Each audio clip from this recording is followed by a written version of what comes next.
வணக்கம் நண்பர்களே. Karthi Soundar novels YouTube சேனலுக்கு உங்களை அன்போடு வரவேற்கிறோம். இந்த படைப்பின் தலைப்பு கண்ணாடி திரைகள்.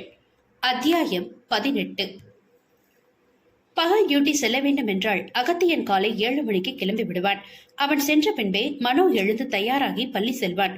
இன்று அர்ப்பணா சமையல் வேலையெல்லாம் முடித்துவிட்டு வந்து அறையில் பார்க்க அகத்தியன் இன்னும் தூங்கிக் கொண்டுதான் இருந்தான்.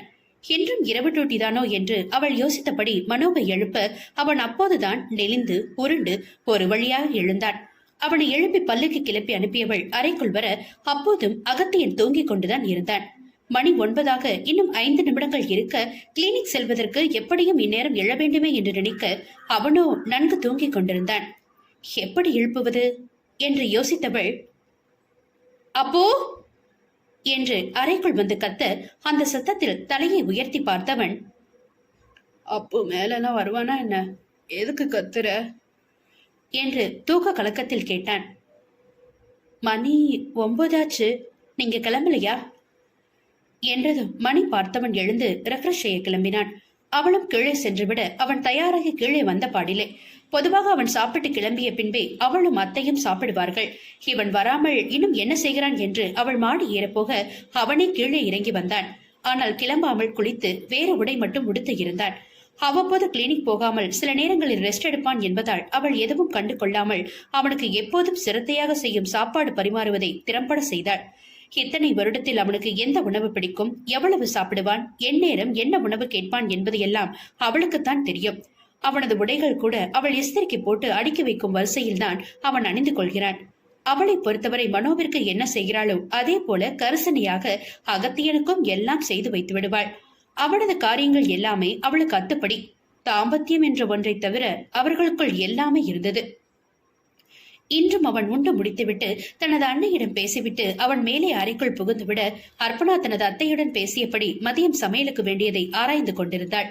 சமைப்பது, வீட்டை பராமரிப்பது, செல்ல பிராணிகள் வளர்ப்பது, மகனையும் கணவனையும் பார்த்துக் கொள்வது என்பதை தவிர அவளுக்கு வேறு உலகம் இல்லையே. படிப்பும் பாதியிலேயே நின்றுவிட்டது என்பதால் பெரிதாக எதிலும் நாட்டம் கொள்ளாமலே போய்விட்டாள்.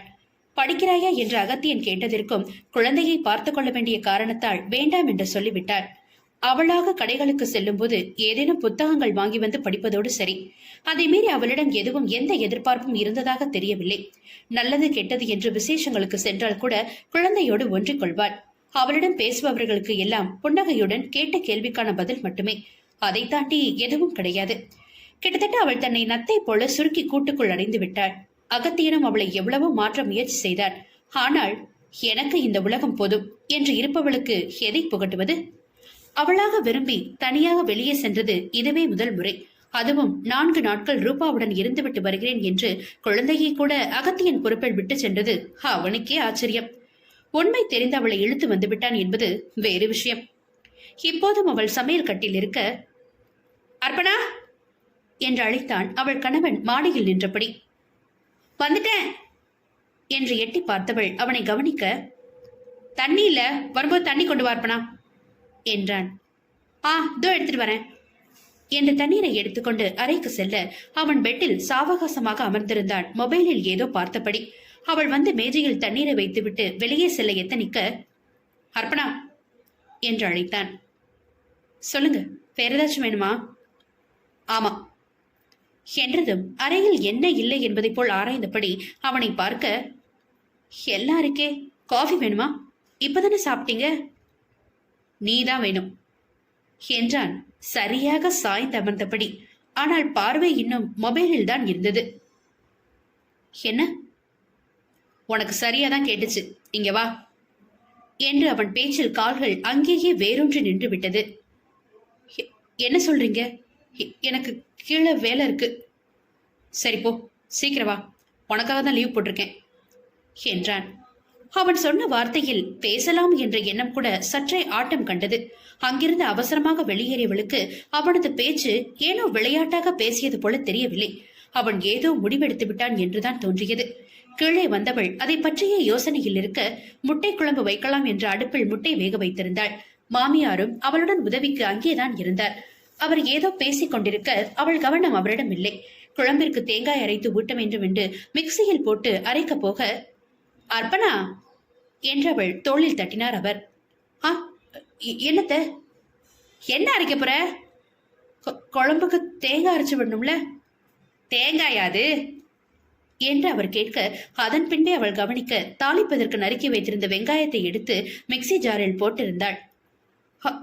சாரி அத்த, ஏதோ யோசனையில.